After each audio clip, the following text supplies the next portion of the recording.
ഒരു സൂപ്പർ പവറാണ്. അമേരിക്കയുടെ കളി കളിക്കരുത്. ബഹുധ്രുവ ലോകത്തിനായി ഇന്ത്യ സ്വന്തം പാത തിരഞ്ഞെടുക്കണമെന്ന് ജെഫ്രി സാക്സ്. സ്വന്തം തീരുമാനങ്ങൾ കൊണ്ടും നയതന്ത്രങ്ങൾ കൊണ്ടും വിജയം കൈവരിക്കുന്ന രാജ്യമാണ് ഇന്ത്യ. അതുകൊണ്ട് തന്നെ ലോക നേതാക്കൾ പലരും ഇന്ത്യയുടെ വളർച്ചയെ പ്രശംസിക്കുകയും ചെയ്യുന്നുണ്ട്.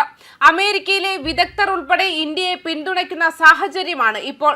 യുഎസിന്റെ ഭീഷണികൾക്കും സമ്മർദ്ദങ്ങൾക്കും വഴങ്ങാതെ കൃത്യമായി നിലപാടുകൾ സ്വീകരിച്ച് മുന്നോട്ടു പോകാനാണ് ഇന്ത്യയോട് പറയുന്നത്. മാത്രമല്ല, അമേരിക്കയുടെ കളികളിൽ കുടുങ്ങിപ്പോകരുതെന്ന് പ്രശസ്ത അമേരിക്കൻ സാമ്പത്തിക ശാസ്ത്രജ്ഞനും UN ഉപദേഷ്ടാവുമായ ജെഫ്രി സാക്സ് ഇന്ത്യക്ക് മുന്നറിയിപ്പ് നൽകിയിരിക്കുകയാണ്. റിപ്പബ്ലിക് മീഡിയ നെറ്റ്വർക്കിന്റെ എഡിറ്റർ ഇൻ ചീഫ് അർണാബ് ഗോസ്വാമിയുമായുള്ള പ്രത്യേക സംഭാഷണത്തിൽ national endowment for democracy, national democratic institute, national republic institute തുടങ്ങിയ US ഏജൻസികളെ രാജ്യത്തിനുള്ളിലെ പ്രവർത്തനങ്ങൾക്ക് ധനസഹായം നൽകാൻ ഇന്ത്യ അനുവദിക്കരുതെന്ന് സാക്സ് ഊന്നി പറഞ്ഞു. കാരണം ഇത് ലോകമെമ്പാടും US കളിക്കുന്ന സ്വാധീനത്തിന്റെയും അസ്ഥിരീകരണത്തിന്റെയും കളിയാണ്. ആഗോള രാഷ്ട്രീയത്തെയും സമ്പദ് വ്യവസ്ഥയെയും അസ്ഥിരപ്പെടുത്തുന്നുവെന്ന് ആരോപിക്കപ്പെടുന്ന US പ്രസിഡന്റ് ഡൊണാൾഡ് ട്രംപിന്റെ വർദ്ധിച്ചു വരുന്ന ക്രമരഹിതമായ പെരുമാറ്റത്തെക്കുറിച്ച് ലോകം ആശങ്കാകുലരായിരിക്കുന്ന സമയത്താണ് അമേരിക്കൻ സാമ്പത്തിക വിദഗ്ധൻ വരുന്നത്. അർണാബ് ഗോസ്വാമിയുടെ പ്രത്യേകമായി സംസാരിക്കവേ ട്രംപിന്റെ നടപടികളെ തട്ടിപ്പെന്ന് വിശേഷിപ്പിക്കുന്നതിൽ അദ്ദേഹം തുറന്നടിക്കുകയും ചെയ്തു.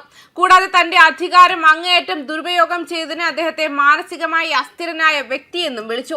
ഇന്ത്യയെ ഒരു സൂപ്പർ പവർ എന്ന് വിശേഷിപ്പിച്ച UN ഉപദേഷ്ടാവ് അമേരിക്കയുടെ ഗെയിമുകൾക്ക് മുകളിൽ രാജ്യം തലയുയർത്തി നിൽക്കണമെന്ന് നിർദ്ദേശിക്കുകയും ചെയ്തു. ക്വാഡിൽ ഇന്ത്യയുടെ പങ്കാളിത്തം പരിമിതപ്പെടുത്തണമെന്ന് അദ്ദേഹം പ്രത്യേകം ആവശ്യപ്പെട്ടു. ഇത് ഇന്ത്യയുടെ താൽപര്യത്തിന് നിരക്കാത്ത ഒരു US ഗെയിമാണെന്നും അദ്ദേഹം വിശേഷിപ്പിച്ചു. ചൈനയെ നിയന്ത്രിക്കാൻ USഉം ഇന്ത്യയും ജപ്പാനും ഓസ്ട്രേലിയയും ഒരുമിച്ച് പ്രവർത്തിക്കുന്നു എന്ന ആശയം ഇന്ത്യയുടെ താൽപര്യത്തിന് ചേർന്നതല്ലെന്ന് അദ്ദേഹം വ്യക്തമായി വാദിക്കുകയും ചെയ്തു. അമേരിക്കയെ ആശ്രയിക്കുന്നതിന് പകരം ചൈന, റഷ്യ തുടങ്ങിയ രാജ്യങ്ങളുമായി ഉഭയകക്ഷി ബന്ധം കെട്ടിപ്പടുക്കുന്നതിൽ ശ്രദ്ധ കേന്ദ്രീകരിക്കണമെന്ന് പ്രശസ്ത സാമ്പത്തിക വിദഗ്ധൻ ഇന്ത്യയോട് ആവശ്യപ്പെടുകയും ചെയ്തു. ആഗോള സ്ഥിരതയുടെയും ബഹുധ്രുവതയുടെയും ഭാവിയെ പ്രതിനിധീകരിക്കുന്നതിനായി താൻ വിശ്വസിക്കുന്ന ബ്രിക്സ് ബ്ലോക്കിന്റെ പ്രാധാന്യം അദ്ദേഹം വിശദീകരിച്ചു. സൈനിക വ്യാവസായിക സമുച്ചയം പ്രധാന സ്വാധീനം ചെലുത്തുന്ന USലെ തകർന്ന രാഷ്ട്രീയ വ്യവസ്ഥയാണ് ട്രംപിന്റെ നടപടികളെ നയിക്കുന്നതെന്ന് പ്രശസ്ത സാമ്പത്തിക ശാസ്ത്രജ്ഞൻ സാക്സ് പറഞ്ഞു. US നയിക്കുന്ന തന്ത്രപരമായ കൂട്ടായ്മകളിൽ കുടുങ്ങിപ്പോകുന്നതിനു പകരം വളർന്നുവരുന്ന സമ്പദ് വ്യവസ്ഥകളെ നയിക്കുന്നതിനും ബഹുധ്രുവത്വം പ്രോത്സാഹിപ്പിക്കുന്നതിനും ഇന്ത്യയുടെ ഭാവിയുണ്ടെന്ന് അദ്ദേഹം മുന്നറിയിപ്പ് നൽകി. പ്രധാനമന്ത്രി നരേന്ദ്രമോദിക്ക് സമയത്തെ ഇന്ത്യയുടെ നിമിഷമാക്കി മാറ്റാനുള്ള അവസരമാണോ ഇപ്പോഴത്തെ സാഹചര്യമെന്ന അർണാബിന്റെ ചോദ്യത്തിന് മറുപടിയായി അമേരിക്കൻ ഇക്കണോമിക്സ് പറഞ്ഞു. പ്രസിഡന്റ് ട്രംപിന്റെ കീഴിലുള്ള അമേരിക്കയുടെ ആശങ്കാജനകമായ ഒരു ചിത്രം വരച്ചു കാട്ടുന്ന ജെഫ്രി സാക്സിന്റെ പ്രസ്താവന അദ്ദേഹത്തെ മാനസികമായി അസ്ഥിരനായ വ്യക്തിയെന്ന് വിളിക്കുന്നു. ട്രംപിന്റെ പ്രവർത്തനങ്ങൾ അശ്രദ്ധയും അസ്ഥിരവുമാണെന്നും അദ്ദേഹം വിശ്വസിക്കുന്നു. തകർന്ന രാഷ്ട്രീയ വ്യവസ്ഥയാൽ നയിക്കപ്പെടുന്നു. ഇത് ട്രംപിന്റെ കടുത്ത അധികാര ദുർവിനിയോഗത്തെ കാണിക്കുന്നു.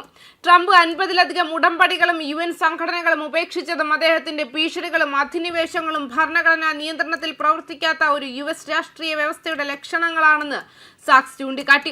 കടുത്ത അധികാര ദുർവിനിയോഗവും ഭരണഘടനാ വിരുദ്ധതയും ചൂണ്ടിക്കാട്ടി സുപ്രീം കോടതി ട്രംപിന്റെ താരിഫ് സമ്പ്രദായം റദ്ദാക്കുമെന്ന് സാക്സ് പ്രതീക്ഷിച്ചു. ട്രംപിന്റെ പ്രവർത്തനങ്ങൾ സാമ്പത്തികമായി മാത്രമല്ല അന്താരാഷ്ട്ര നിയമങ്ങളുടെയും ലംഘനമാണെന്ന് അദ്ദേഹം അഭിപ്രായപ്പെടുകയും ചെയ്തു. ന്യൂസ് ഡെസ്ക് കർമ്മ ന്യൂസ്.